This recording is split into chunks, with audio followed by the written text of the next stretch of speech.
The world of acting and the world of presenting frequently cross paths. It was the director of a show who taught me a fundamental and invaluable approach to preparation. Let's have ourselves a pocket sized pep talk because it may be the best piece of advice I've ever heard, and it pertains to the preparation of any presentation. A Pocket Sized Pep Talk, the podcast that can help energize your business and your life with a quick, inspiring message. Now, here's your host, Rob Jollis. I'll never forget one of the best directors I ever worked with. He not only believed in me as an actor, but he also believed in my ability to experiment with the role I was given. His shows were legendary, but his success was by design and not by coincidence. He was methodical in how he directed his shows. He'd block a scene and direct his actors in a careful and defined manner.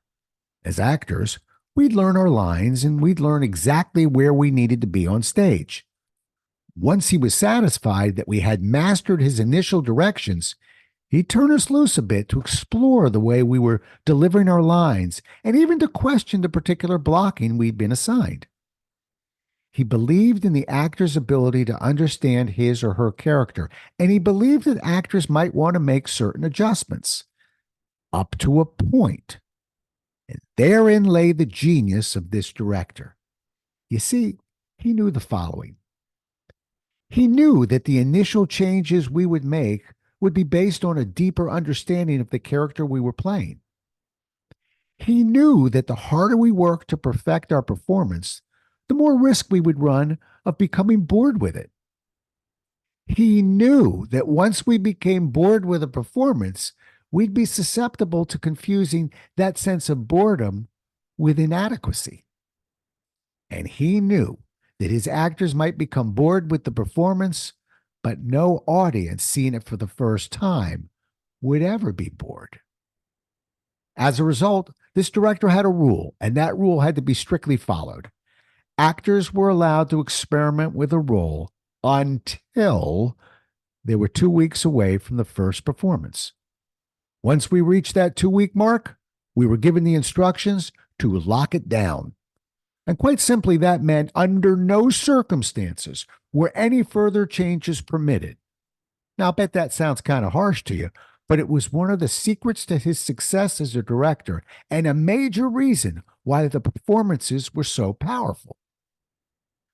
Repetition is like a best friend to any performer, but repetition can also play tricks on the mind. Like a sinister, unwelcome friend, it can whine, plead, and beg for its unsuspecting victim to listen to its voice of unreason. Hey, if you just add a little here and change a little there, you can make it even better.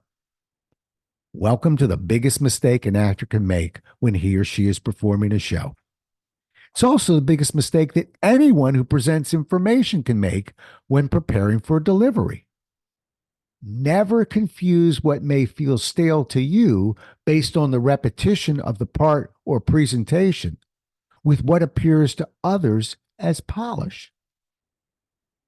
One can waste huge amounts of time constantly trying new things in a presentation because what's really needed is the perfecting of the same moves over and over until it becomes almost muscle memory. This, in turn, frees the mind to perform truly in the moment.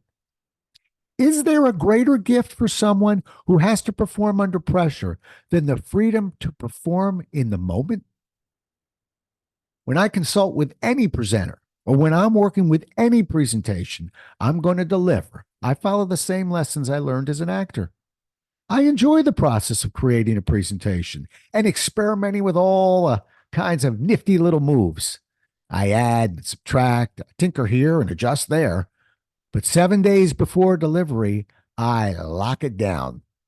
There are no exceptions to this rule. And no matter how appealing any new shiny object of change may appear, it has no effect on me. That's because no matter how tempting that change may appear, I want the confidence and the polish of the delivery I experience by locking it down. When you lock down a presentation and when you give yourself at least a week of no changes, you're giving yourself the chance to polish your words, polish your audio visuals, polish your timing, and perhaps most importantly of all, increase your confidence.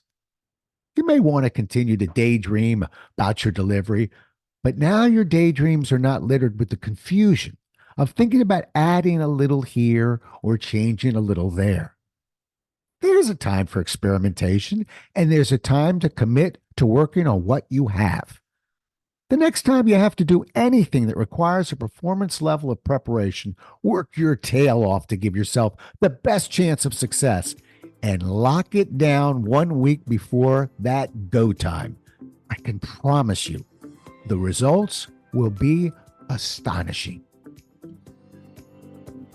Thanks so much for listening. If you enjoyed today's show, please rate and recommend it on iTunes, Outcast, or wherever you get your podcasts. You can also get more information on this show and Rob at jollis.com.